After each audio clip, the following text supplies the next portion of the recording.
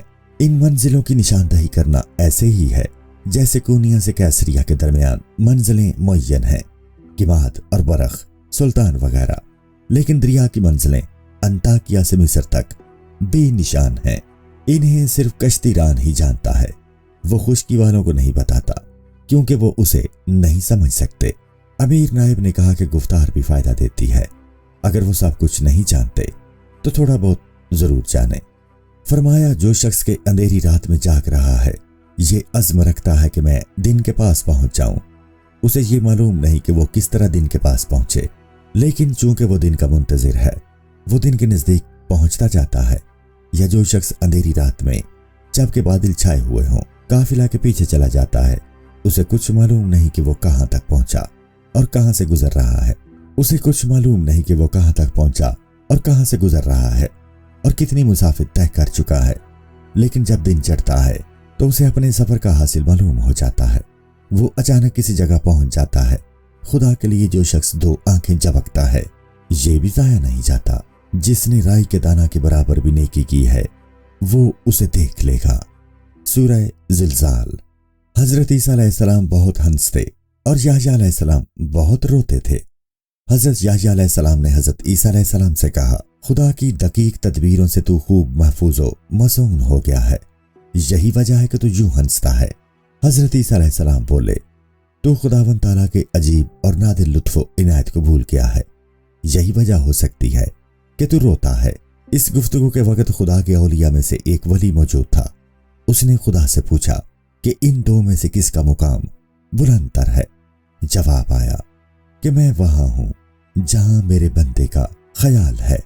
ہر بندے کے نزدیک میری ایک شکل ہے، جو کوئی جہاں بھی میرا خیال کرے میں وہیں ہوتا ہوں۔ میں اس خیال کا بندہ ہوں کہ جہاں حق ہو، اور اس حقیقت سے بیزار ہوں جہاں حق نہ ہو۔ اے میرے بندو، اپنے خیالات کو پاک و مطہر بناؤ کہ تمہارے خیالات میرے رہنے کی جگہ اور میرے بسنے کا مقام ہے۔